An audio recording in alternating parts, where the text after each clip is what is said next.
മഹാഗഡ്ബന്ധൻ സഖ്യത്തിന്റെ മുന്നണിയുടെ ഭാഗമായിട്ടുള്ള RJDയുടെ വോട്ട് ശതമാനം എന്ന് പറയുന്നത് 22.84 ഇനി ഇത് തമ്മിലുള്ള അന്തരം കൂടി ഞാൻ പറഞ്ഞുതരാം. 20% എന്ന് പറഞ്ഞാൽ 21%, റൗണ്ട് ആക്കിയിട്ട് ഞാൻ പറയാം. 20.98 BJPയുടെ വോട്ട് ശതമാനം. അത് റൗണ്ട് ആക്കി 21% വോട്ട് ഷെയർ കിട്ടിയ BJPക്ക് ലഭിച്ചിരിക്കുന്ന സീറ്റ് എന്ന് പറയുന്നത് 95 സീറ്റുകളിലാണ് BJP വിജയിച്ച് കയറിയിരിക്കുന്നത്. എവിടെ 21% വോട്ട് കിട്ടിയ. എന്നാൽ RJDക്ക് 23% വോട്ടുകൾ ലഭിച്ച RJDക്ക് ലഭിച്ചിരിക്കുന്നത് വെറും 25 സീറ്റുകൾ മാത്രം. അതാണ് നമ്മുടെ രാജ്യത്തെ ജനാധിപത്യത്തിന്റെ ഒരു അവസ്ഥ ഇന്നുള്ളത് എന്ന് മനസ്സിലായില്ലേ? ഇതാണ് നമ്മുടെ രാജ്യത്തെ ജനാധിപത്യം. വോട്ട് ശതമാനം 23 കിട്ടിയവന് 25 സീറ്റുകൾ, വോട്ട് ശതമാനം 21 കിട്ടിയവന് 95 സീറ്റുകൾ.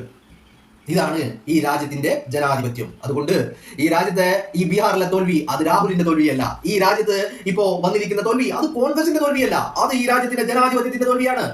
ഈ രാജ്യത്തെ തെരഞ്ഞെടുപ്പ് പ്രക്രിയയെ എങ്ങനെ അട്ടിമറിക്കപ്പെട്ടു എന്നുള്ളതിന്റെ തെളിവുകൾ ഈ പറയുന്ന ഇലക്ഷൻ കമ്മീഷൻ തന്നെ പുറത്തുവിടുകയാണ്.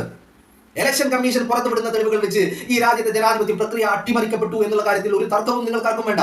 നിങ്ങൾ ഇനിയും ആഘോഷിച്ചോളൂ. കാരണം നിങ്ങളെയൊക്കെ ചേട്ടത്തി അമ്മമാരും അവരുടെ മക്കളും ബീഹാറിൽ NDAക്കാണ് വോട്ട് ചെയ്തത്. അതുകൊണ്ട് NDA മുന്നണി അധികാരത്തിലേറി. ആ സന്തോഷം നിങ്ങൾക്ക് കേരളത്തിലും പങ്കുവെക്കാം. മിസ്റ്റർ ബിനീഷ് കോടിയേരി, നിങ്ങൾക്ക് ഉളുപ്പില്ലേ? തന്തയുടെ ബുദ്ധി, ആ തന്ത കാണിച്ച ഈ പറഞ്ഞ മര്യാദ അത് ഈ മകനിൽ നിന്ന് എങ്ങനെ പ്രതീക്ഷിക്കാനാ? കാരണം തന്തയുടെ മകൻ ഒന്നാം തരം അടിമയാണ്, രാജാവിന്റെ തീട്ടം നക്കുന്ന അടിമ.